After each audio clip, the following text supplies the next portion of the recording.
Hello, students. I welcome you all in today's lecture. In the last lecture, we had started with the syllabus of elective English for arts stream of intermediate students. We had discussed about the syllabus of elective English for class 12th and the prescribed book, that is Kaleidoscope, and the sections into which the book is divided. Since you all have taken the elective English, so it is expected of you that you have taken this elective out of interest in English literature, and so it is assumed that you already have a certain basic idea of English literature and you have that interest which has made you opt for this elective. As you all must be knowing, I would like to repeat that elective English syllabus is somehow a bit difficult from the general English that we have for all the streams, arts, science, commerce. So the elective English for arts is specially designed so as to make the students more so as to inform the students about English literature in a more deeper manner. And it is a specialized syllabus, and it is not that easy when you compare it with other syllabuses of English for the general students. Okay, so it is expected of you to have taken this elective with an interest, of course, because without an interest in English literature, it would be difficult for you to go on with this. And of course, a lot of hard work is needed because the literary texts that have been prescribed, you must have seen the contents of the book. So the texts which have been prescribed both in poetry and in prose and in other parts of the content, you will see that they are a bit tough, they are a bit different, and the English is somewhat a bit difficult. So you have to have an interest and you have to work hard to score good in elective English. So with this, I would like to tell you, as I had told in the last class, that I will be teaching you English poetry from the book Kaleidoscope. So in the last lecture, we had talked about a background to what is poetry and what you all consider as poetry. And I had also told you a definition. We have discussed that definition from Merriam-Webster dictionary about what is poetry and what are the qualities of poetry. So today we will further zero down and talk about the first poet that we will be doing. The first poet that we will be reading in this book is John Donne. As I had told you, John Donne was a metaphysical poet, and the poem that we will be reading is Lecture Upon the Shadow. So, John Donne was a metaphysical poet. Now, I had told you about metaphysical poets in the last class. So, if you do not remember, then you can please go back and rewind the lecture and listen to it so that you have a fresh idea of what we are going to discuss today. So metaphysical poetry was a specific school of English poetry which had certain peculiar characteristics which were typical to that kind of writing. So the word metaphysical is very important. You see, this word metaphysical can be divided into two parts. The first part as meta and the second is physical. So meta, the word meta means beyond, okay? And the word physical means the general surrounding that we see around us and that we experience with our five senses. That is physical. Okay. So in our physical surrounding, we have the trees, we have the mountains, we have rivers, we have houses, we have people. So, all this is the physical surrounding, which is tangible, which we can experience with the five senses, that is, which we can see, we can hear, we can taste, we can smell, and we can touch. So, all this is physical. So, what does the word metaphysical mean? Beyond physical. Okay, metaphysical means beyond physical. So, something that is not something that is not in our access in the access of our five sense organs, like something which we cannot touch, we cannot see, we cannot hear, we cannot smell, we cannot taste.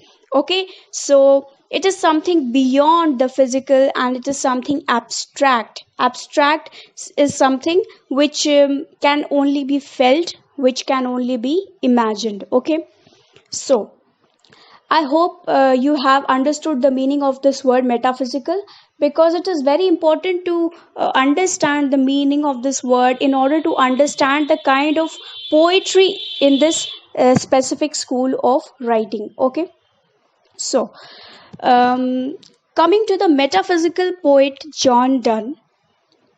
John Donne was an English writer. He was also a priest during the later years of his life. He was born in the year 1572, and he was born to Roman Catholic parents. So his parents practiced the Roman Catholic religion. But at the time when he was born in London, the Roman Catholic religion was illegal, and it was not allowed. The people were not allowed to practice this religion. Okay.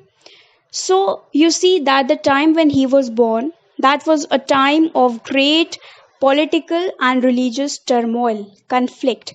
So जिस ज़माने में John Donne इस दुनिया में आए, जिस religion में वो पैदा हुए, the religion in which he was born, that was a religion which was prohibited in England.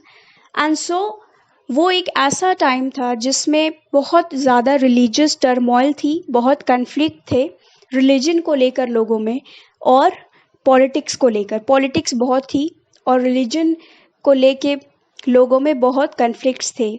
So there were many doubts, there were many fights among the people of different faiths and beliefs. Okay, so this conflict with religion can be seen in the poetry of John Donne, not specifically this poem, but in his other poems, that is the religious poems, we can see this conflict of religion.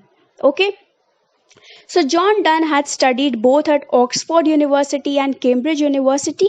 He had also taken a lawyer's degree. Okay, and he had written a large body of literature. बहुत कुछ लिखा इन्होंने. Okay, and his writings include poetry, prose, and essays. So he had written poetry, prose, and essays on diverse topics. बहुत varied topics पे इन्होंने अपने works लिखे. And since we are concerned with poetry, so we will talk mainly about his poetry. Okay, so his poetry has themes ranging from eroticism, from love to religion and relationships. Okay, so he had also become a priest during his later years, as I had told you just before. So he had become the dean of St. Paul's Cathedral in 1621, and he had written a number of sermons. You see, what are sermons? जो priests होते हैं, जो religious heads होते हैं, वो कुछ sermon देते हैं, जैसे कि मुस्लिम प्रीस्ट जो होते हैं, जो इस्लामिक प्रीस्ट होते हैं, वो मॉस्क्स में अपने sermons देते हैं. उसी तरह जो हिंदुइज्म के प्रीस्ट होते हैं, वो अपने कुछ सर्मन्स देते हैं लोगों को की गैदरिंग को एड्रेस करते हैं. सो उसी तरह क्रिश्चियनिटी में भी प्रीस्ट्स होते हैं और वो भी जो है सर्मन्स प्रिपेयर करते हैं और लोगों को रिलीजन के बारे में बताते हैं. सो during his later years, John Donne had become a priest, and so he had written a number of sermons. What are sermons? Sermons are religious teachings which talk about morality, which talk about religion, which talk about God. Okay, so coming to this specific poem that we will be reading, The Lecture Upon a Shadow. This poem is actually a sonnet. Now you see, poetry is of different kinds. Poem जो होती है वो कोई भी writer बहुत तरीकों से लिख सकता है. Okay, so since there are so many different types of people, so different types of cultures in the world, so सबका लिखने का अपना अपना तरीका है और हर राइटर की अपनी एक इंडिविजुअलिटी होती है. So similarly there are different kinds of poetry that can be written. So you must have heard, since you have taken elective English, I would like to emphasize कि आपने अभी तक बहुत तरह की poems पढ़ी होंगी. Like we have odes, we have ballads, we have elegies, we have lyric poetry, we have limericks, we have pastoral poetry, we have blank verse, free verse, epics, etc. etc. So the list is quite long. So इस तरह की poems लिखी जाती हैं. जहाँ सबसे छोटी poems जो होती हैं वो लिमरिक्स होती हैं, हाइको होती है जो जापान में लिखी जाती है, जापानीज फॉर्म है. Okay, and among the longest poems are those that are the epics. For example, Ramayana and Mahabharata are two great epics, okay, which were written in India. Okay, तो सिमिलरली इंग्लिश लैंग्वेज में बहुत सारी epics लिखे गए हैं. सो Coming to this specific poem जो हम पढ़ने वाले हैं, Lecture Upon the Shadow by John Donne. This poem is a sonnet. Now what is a sonnet? A sonnet is a 14-line poem. Okay. Now this structure of sonnet is also varied. It depends on the writer कि वो किस structure में sonnet को लिख रहा है. Basically sonnet का सबसे important criteria होता है कि उसमें 14 लाइन्स होते हैं. Okay, and different types of sonnets are there. For example, we have the Shakespearean sonnet, we have the Spenserian sonnet, we have Petrarchan sonnet, okay, and other types as well. So sonnet is a poem which has a certain basic idea. और जब सबसे शुरुआती दिनों में जब sonnets लिखे जाते थी तो इनका बेसिक जो थीम होता था वो लव थीम होता था. Okay, so from time to time the themes changed and उसमें अलग अलग themes लोगों ने sonnet form में लिखने start कर दिए. So that is a different topic. Okay, so this poem is basically structured as a sonnet, although इसमें 14 lines नहीं है. This poem has 26 lines, but इसका जो structure है वो कहीं ना कहीं उन sonnets की तरह है जो शेक्सपियर लिखा करते थे. Okay, so this sonnet has the structure of Shakespearean sonnet. So this is an important information which you can write down in your answers. And just taking a moment to tell you कि आप lecture से notes बना सकते हैं. Okay, so that it is easier for you to study during the exams. Keep making notes from the lectures, from lectures of all the teachers that you hear. Okay, so coming back to the topic, this specific poem is a sonnet, and this poem was published in a collection of poems by John Donne, which was titled as Songs and Sonnets. And this was published 2 years after John Donne's death. So it was published posthumously. What is posthumously? Means after the poet's death. Okay. So this collection has 55 poems, and they were written by John Donne sometime between 1590 and 1617.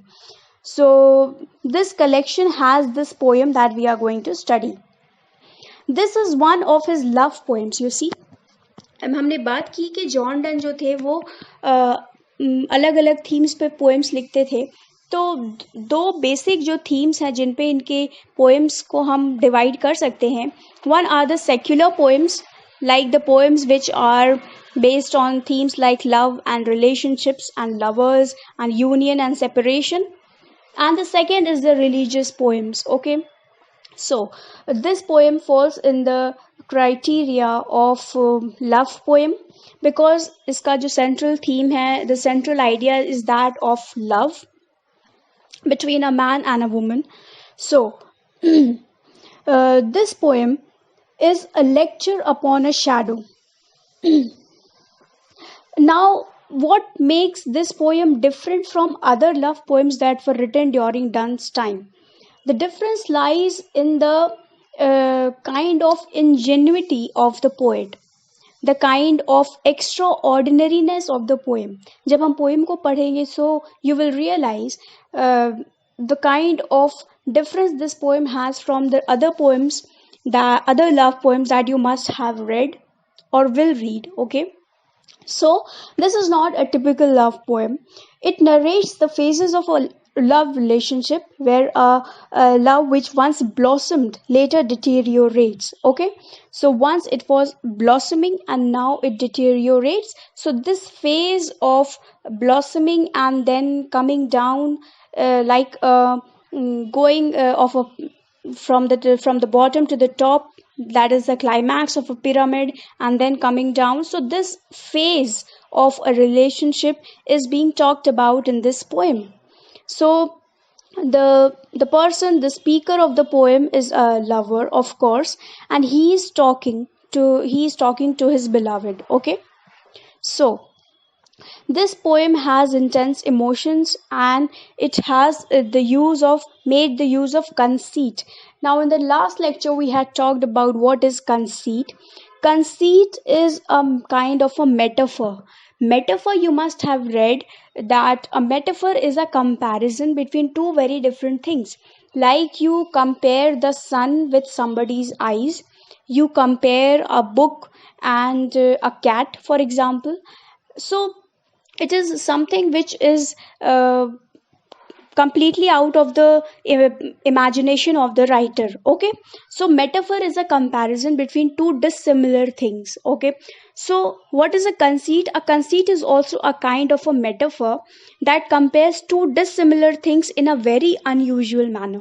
Okay, so conceit में दो ऐसी चीज़ों को compare किया जाता है जो बिल्कुल ही अलग हैं, और उनको इस तरह से रिलेट किया जाता है जो पहले कभी किसी ने सोचा नहीं था. So this is something extraordinary, something which no other writer has ever written और थॉट ऑफ, और the readers have never thought of.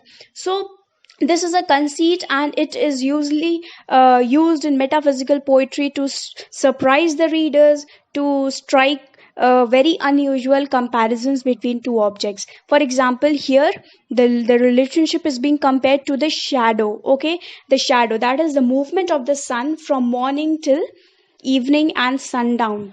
So what happens when the sun is rising? The shadow is long. Then when the sun is overhead, the shadow is completely gone. And when the sun is again it is coming down, and it is the time of sunset, what happens? The shadow is again long but in a different direction. Okay, so this is a phase of a relationship which the lover, that is the poet, is talking about in this poem.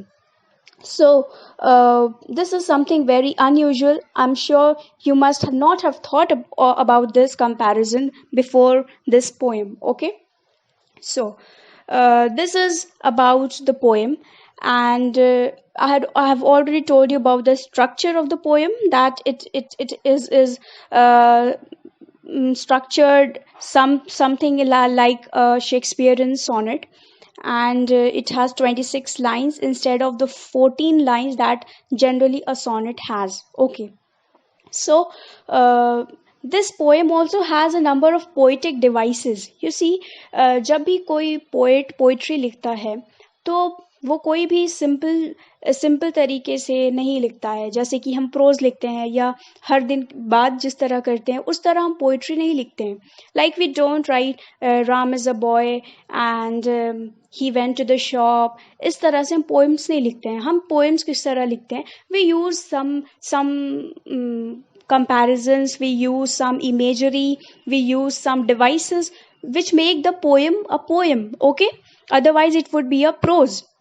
So this poem has a lot of poetic devices, and they are alliteration, assonance, and metaphors and conceits, as I told you. There will be many more as we go on to read the poem. So, this is your homework to find out the meanings of what is alliteration, what is assonance, what is metaphor, and what is conceit. Although I have told you the meaning of two, but please make it your responsibility to go and find out a thorough meaning of these few four words. Okay, so, uh, this is all about the author and the poem that we will be doing. So, this is a kind of background to the poem, a structure about the structure, and whatever we will be reading in this poem. So, I've talked to you about the themes that we will be encountering in the poem as well. So, uh, we will stop here today with this introductory lecture about this poem, and we will discuss about the poem, more about the poem and the devices as they come along in the course of reading the poem.